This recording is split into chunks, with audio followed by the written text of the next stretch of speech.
So now we have a definition for logs and we can calculate logarithms. The next reasonable step is to say, what does the graph of a logarithmic function look like? So once again, just like we did in the previous section, let's go ahead and create an XY table and let that XY table tell us something about some points, and then let the points tell us something about the graph. So here we have an XY table. I'm going to start off with an X value of 4. If I have an X value of 4, then my Y is going to be log base 2 of 4. But we know how to calculate logs now. So log base 2 is always asking us, what's the power on your 2? So this question, log base 2 of 4, is what's the power on your 2 necessary to get an answer of 4? Well, 2 to the second power gives me 4. So that means log base 2 of 4 is the number 2. Well, that's a point. 4, 2 is going to be plotted right here. Well, let's do another one. I'm going to choose the X value of 2. So we have log base 2 of 2. Well, once again, log base 2 is always asking, what's the power on your 2? Well, in order to get the answer of 2 this time, the power that I need on my 2 is the number 1. So log base 2 of 2 is equal to 1. And we have the point 2, comma 1. So I'm going to come over here and plot 2, comma 1.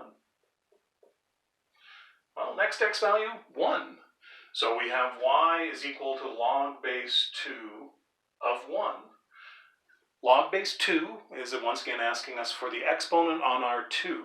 So it's saying 2 to what power would end up giving us a 1? In order to think about this, I have to have a rule of exponents again.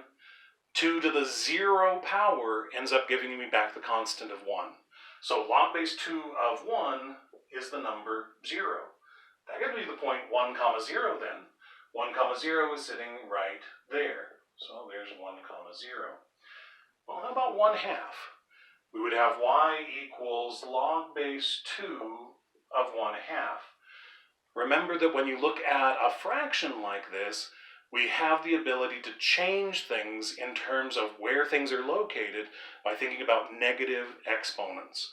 So anytime you move something from a numerator to a denominator, you're going to be looking at a negative exponent, or vice versa.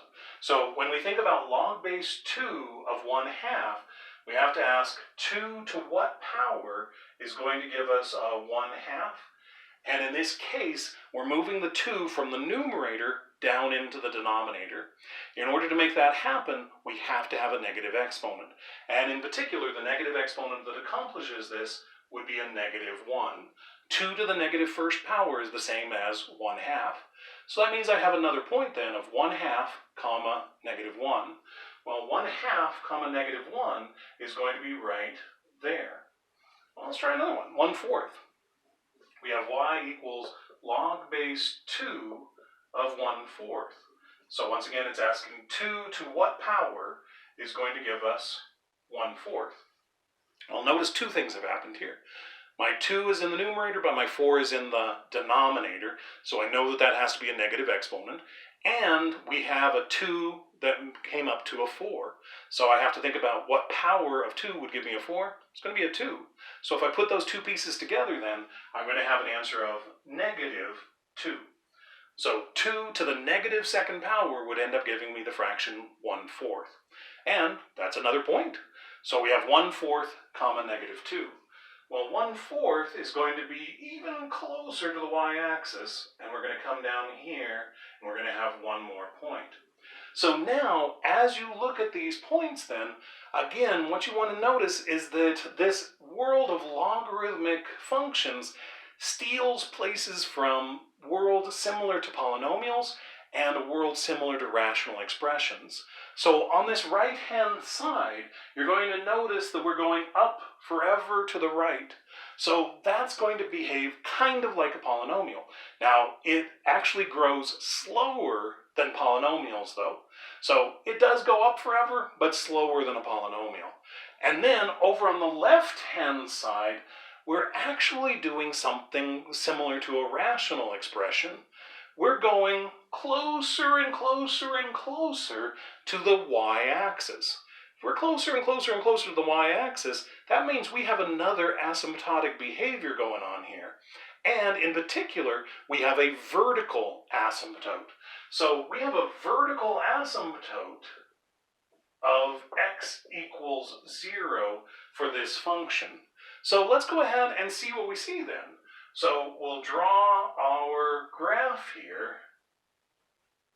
And this is the graph of log base 2 of x. So y equals log base 2 of x looks like that. So once again, as you look at this, there are all sorts of interesting things to notice about this function.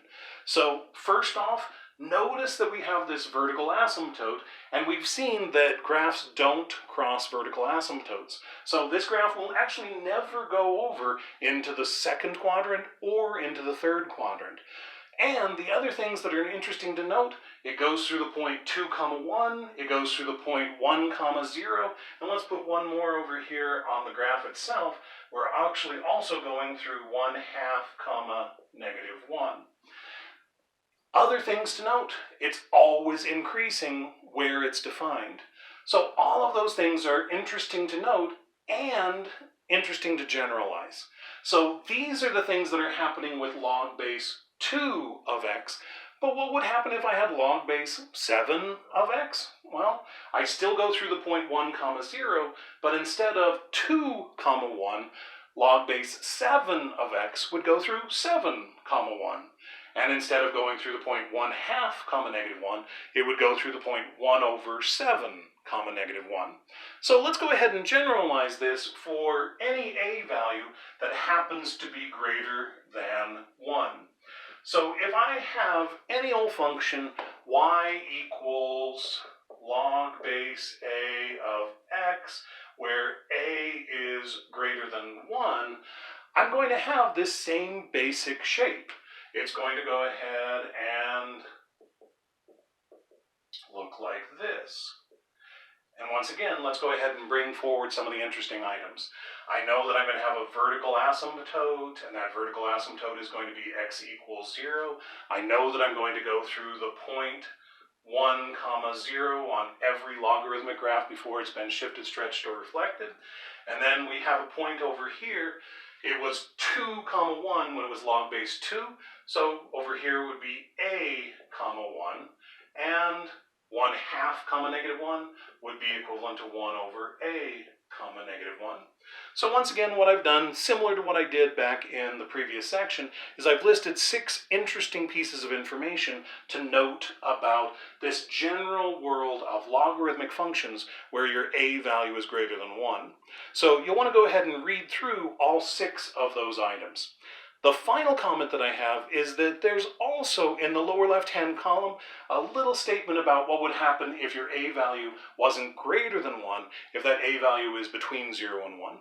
We're really not going to do that much with that world of a values between 0 and 1, but I did include it for completeness sake. So you can go ahead and check that out as well.